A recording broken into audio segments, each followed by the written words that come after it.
Oh boy, the rivalry week of college football is over, and oh boy, we had a lot of fun. And tonight, I will review all these goddamn games, and we'll see how this week turned out. Let's start with the Egg Bowl. Mississippi State beats Ole Miss 24 to 24, 24 to 22. Never mind. Ole Miss was up majority of the game in the second half, but the fourth quarter belonged to Mississippi State. Will Rogers had a decent game. The running game was consistent. Jackson Dart played his best game of the year, and they still lost. So, Ole Miss ends in their minds a disappointing 8-4 record. Mississippi State is 8-4 as well, but they get the bragging rights as they beat their rival of Ole Miss. The Friday games, there was plenty that were interesting. Florida and Florida State was, my opinion, the best one. Anthony Richardson was dotting Florida State up in the first quarter, and then for the rest, and then literally the rest of the game, the guy just could not complete a pass. Now Richardson ran around pretty good, and Trevor Etienne had some good carries. Montrell Johnson Jr. also averaged 5 yards per carry with 85 rushing yards. But Jordan Travis played even better, and Travis didn't really complete that much passes either, but Trey Benson and Jordan Travis, like, running the football was very scared. The game was back and forth majority of the game. Florida State really kind of got that grip hold of the game in the third quarter. Florida State made some big runs, tied 38, but Trey Benson capped it off with a 17-yard run, and Florida State is 9-3, their best season in a few years now, and they beat Florida. And Florida State, Billy Napier is not a good head coach. Just doesn't seem to be a good hire. They're 6-6. They have serious problems in their talent level. Speaking of a player who has serious problems, Drake May's Heisman chances, in my opinion, are gone. These last two games, he has not been good. They lost to Georgia Tech. You should not be losing to Georgia Tech. And now they lost to NC State in overtime. Drake May did solid. These are the type of games you gotta win. And this was another back and forth type of game. Whenever a team did something, a team would respond. Like NC State scored first, North Carolina would respond, that type of deal. And ultimately, North Carolina ended up winning because NC State ended up winning because North Carolina missed a field goal in double overtime, and NC State made theirs. So NC State's 8-4. I'll talk a little bit about the ACC because this year the ACC was not good at all. UCLA does the bare minimum and beats California. UCLA's been a good team, but man, they got into a habit of playing down to their competition, and they did. They had to come back from being down 21-10 in the second quarter.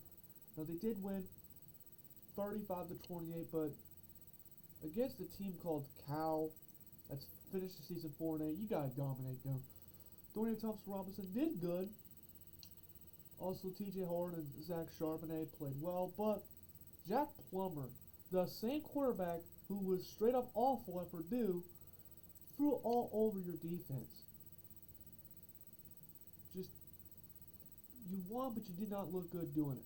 Tulane, is this their first ranked win since like 1984? Well, they got it against Cincinnati. Cincinnati's still a good-ass team. They just lost so much talent from last year. Now, this game was very competitive, close the entire way. Tulane ends up winning 27-24 late. Michael Pratt did decent throwing the ball. Tyjae Spears, 35 carries, 181 yards, and 2 rushing touchdowns. He was the bell cow of the offense. Now, Cincinnati statistically ran the ball better, but Evan Prater just did not have a good day. and Tulane ends up winning, and they're now the best non-power team of college football this season. Texas, they finished the year strong. Baylor, very disappointing season. This team had playoff aspirations. They were kind of zapped early. Quinn Ewers, he kind of was efficient, but it was more of a running game with Bijan Robinson and Rashawn Johnson.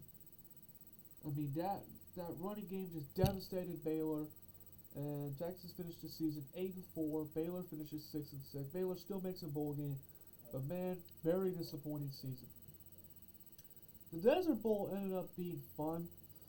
Both teams are a train wreck. They're not making bowl games. Arizona beats Arizona State 38-35.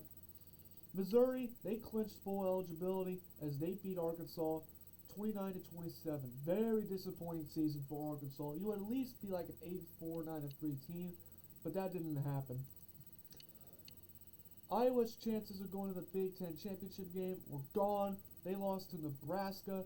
Casey Thompson played probably his best game as a Nebraska Cornhusker. Iowa's offense is it's too slow. The quarterback plays terrible. But Iowa's lucky they've always have a good defense, so they can usually make bowl games, and they still do. They're 7-5.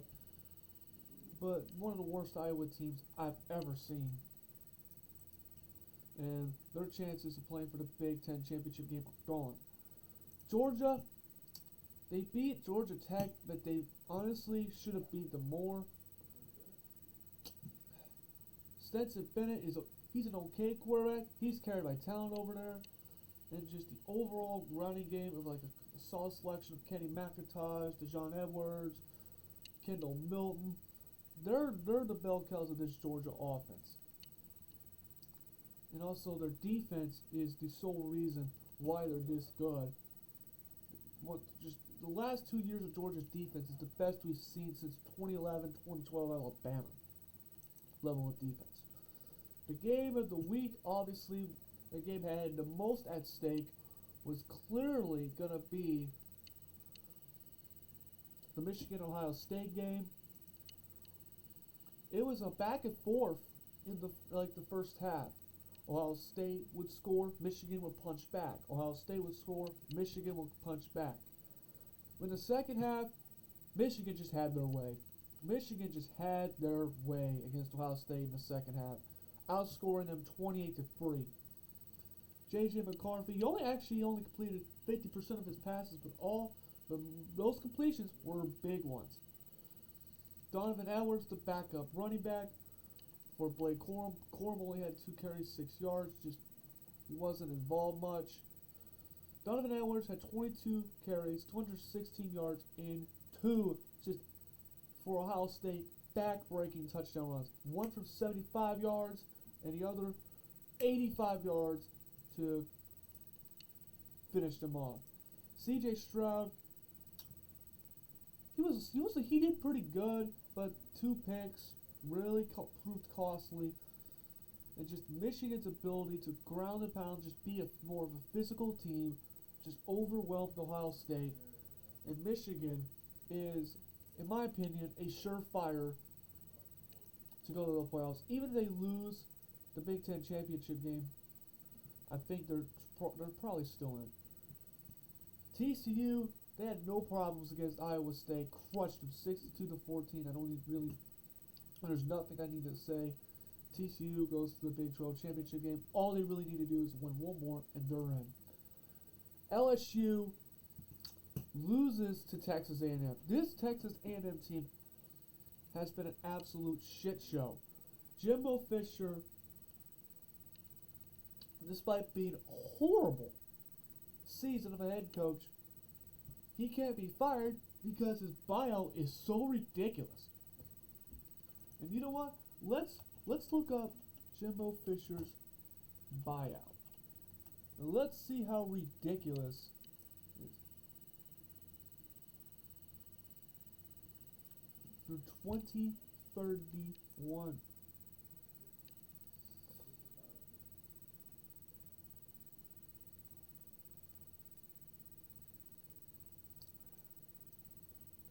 $86 million of buyout.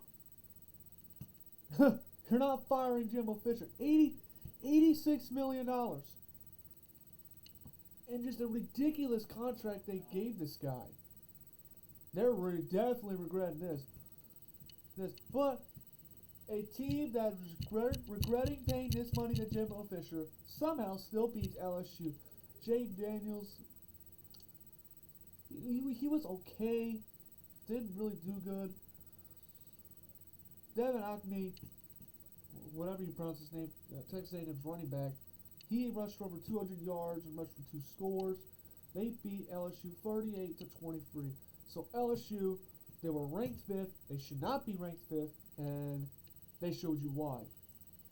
USC, all they have to do is win the Pac-12 championship game. They took care of business against Notre Dame. Caleb Williams had his way. He did solid throwing the ball and running the ball. Austin Jones proved to be a very good backup running back. Another game with over 100 rushing yards, averaging 6 yards per carry. Drew Pine, Notre Dame's quarterback, he played pretty good, but USC was just too much, and they won 38-27. Alabama had no trouble in the Iron Bowl this time. They crushed them 49-27. Just not a good Auburn team. They don't make a bowl game. Now, Auburn actually did, earlier today, hired Hugh Freeze as head coach. I think that's a good signing. I think he kind of has that ability to kind of put Auburn back on the right track. We'll see how they do in the coming years. It will take some recruits. Clemson's playoff chances are gone. They lost to South Carolina. DJ Ayugilawi, I'm just going to call him Ayugilawi.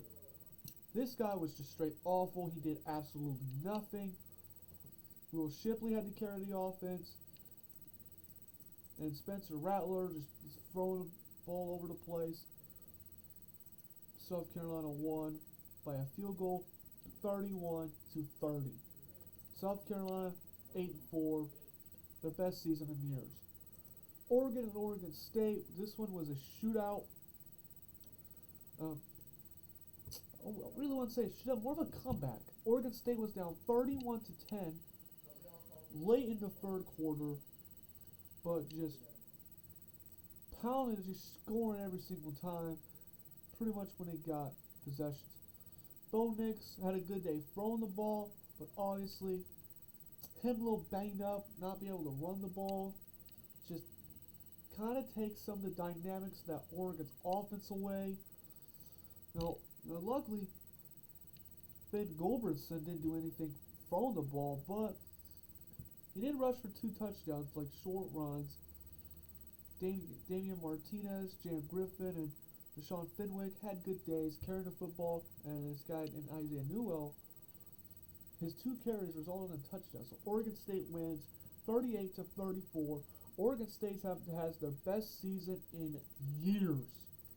They're 9-3. Tennessee lashed out of anger against Vandy. They just crushed them 56-0. There's no need to talk about that domination.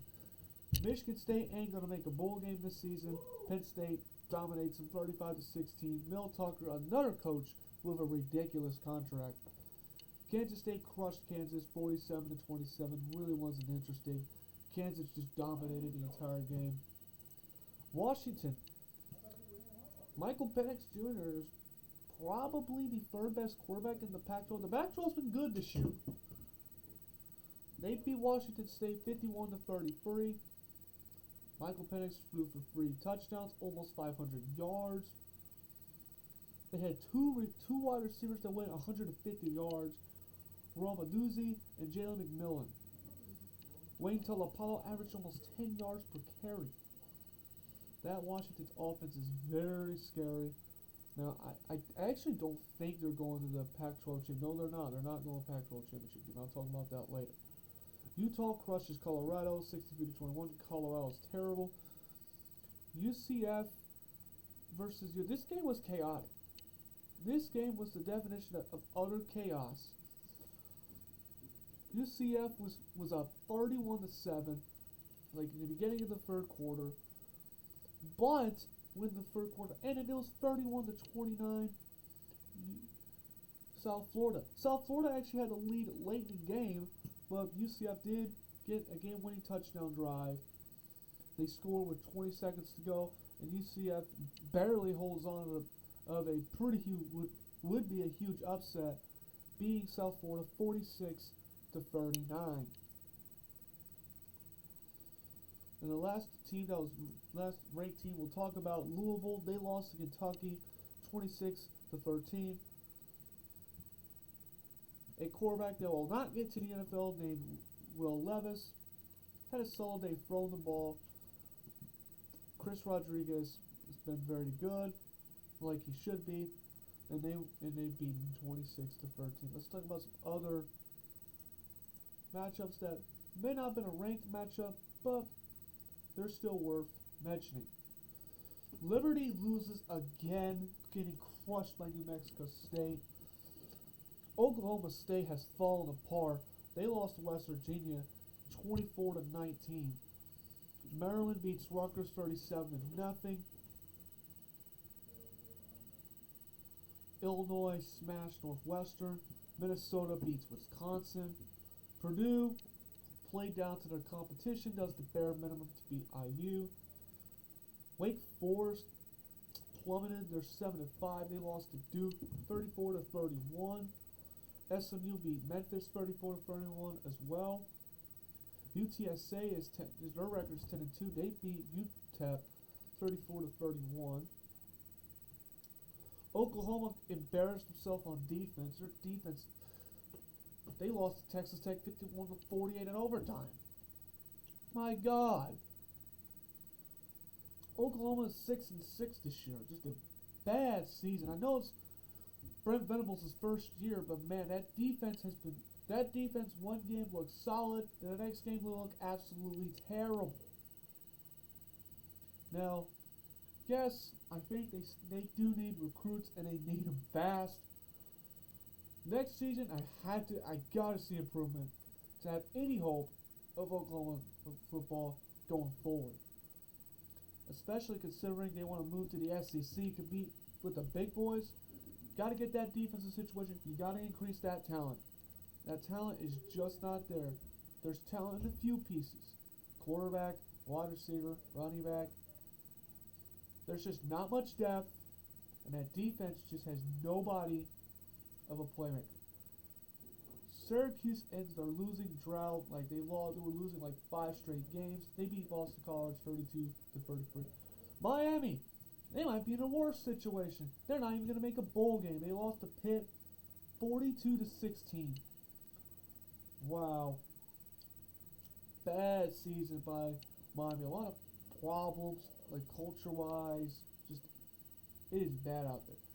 David Shaw coached his last game as a Stanford Cardinal. They lost to BYU. They finished the season 3-9. Before I get to the rankings, I forgot to mention that Nebraska hired Matt Rhule. They gave him a ridiculous contract too. Matt Rhule contract, Nebraska. I think it was like 8 years. 8 years, $74 million. My God. Have fun, Cornhusker fans. Now, he might do good in Nebraska. Just no. Just no. That's a ridiculous contract. That is a ridiculous contract. Now, let's talk about the rankings. Now, I'm uploading this on like Monday night, so this is before the playoff rankings come, so I'm going based on AP. Georgia's 1, Michigan's 2, TCU's 3, USC is 4. I think Ohio State's 5th. Ohio State still has a chance to make the playoffs. They're going to have to rely on USC losing, and we'll talk about that later. Alabama's 6th, Tennessee 7, Penn State 8, Washington's 9, Clemson's 10. Some teams that are ranked, South Carolina's ranked to the 20th in this AP poll, and UTSA is ranked 23rd. Mississippi State 25th. Ole Miss plummets out of the rankings. So that's kind of the notable AP poll rankings. I want to talk about the conference championship games and see how the matchups play out. The ACC, Clemson, and North Carolina, this has no playoff implications. This has which teams is going to make a major bowl, Clemson or North Carolina. The Big Ten championship game, Purdue and Michigan. Purdue can try to make the rules will beat Michigan, but I don't think that's happening. I think Michigan overruns Purdue. Purdue would have rather faced Ohio State. Michigan's just way more physical, way more balanced, and they don't play down to their competition like Ohio State had this much of the year. TCU versus Kansas State. Remember when they did play the regular season, TCU came back and beat Kansas State.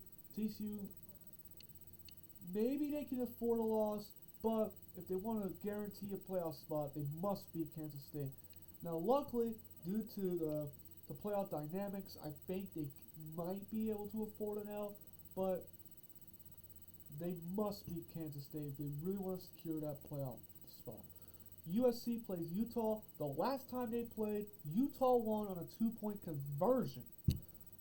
USC, this is easily a must-win game for USC. They got to bounce back. They got to beat Utah to go to the playoffs. LSU and Georgia, I think most people know Georgia's winning. LSU just doesn't have the talent like Alabama had to beat them last year in the SEC title game. I just don't see it. And you know what? Let's talk a little bit of college basketball. Let's talk about a little bit of college basketball.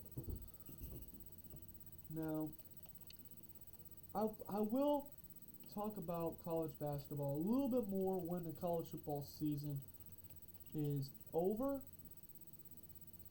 But, college football's kind of in the way. So, they have this. I'm gonna mention the top 10 teams according to this Ken Palm website. They kind of have statistics. They'll see like the best kind of offense, strength of schedule, like offense efficiency, defense efficiency, and I'll compare that to the rankings. So the AP rankings have Houston 1, Texas 2, Virginia 3, Arizona 4, Purdue 5, Baylor 6, 7th Creighton, 8 UConn, 9 Kansas, and 10 Indiana. Ken Palm has Texas 1, Houston 2, Tennessee 3, Kentucky 4, I don't understand, Virginia 5, UConn 6, Purdue 7th, Baylor 8, Gonzaga 9th, and 10 Arizona. That's kind of their rankings. Some kind of the storylines that were kind of there for the first few weeks. North Carolina was playing down in the competition for a while. They caught on to them. They lost to Iowa State. Then they lost to Alabama in 4 overtimes. God! 4 overtimes. Wow. UConn's been playing very well. They're 8-0. Purdue has probably been the most impressive team. I don't want to say it because I'm a Purdue basketball fan, and this team always screws it up whenever I prop these folks up.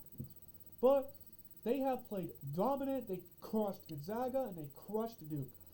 Zach Edey has just been an absolute monster, where everybody else has just playing great team ball. And Purdue's ranked 5th. They have Florida State coming up on Wednesday in the ACC Big Ten Challenge. That is going to be pretty exciting to watch. Tennessee would beat Kansas in a battle for Atlantis. Michigan State's 4-2. Illinois is 5-1 right now. Maryland's undefeated right now. So is Iowa. So it is the starting of the season. The fun really starts at conference play. That's where, in my opinion, the fun starts. But college basketball is back. It's fun to watch. And we'll just see how the season plays out. We'll just see how how it's going to occur in this chaotic March Madness. And if you really want me to go crazy, right now, it's the halftime of the Colts-Steelers game, and the Steelers are winning 16-3. This is an offense brought to you by Matt Canada, and Kenny Pickett's throwing everywhere he wants. Matt Ryan ain't doing anything. Jonathan Taylor is not getting enough carries. 6 carries for 34 yards. I know Steelers have kind of dominated time of possession-wise because they move the ball methodically, but man, this Colts team is bad. This team is bad. This team is bad. I'll go more into detail when I talk about the NFL's week. So that'll be it for college football's last regular season week. So I hope you enjoyed it. Thank you for watching.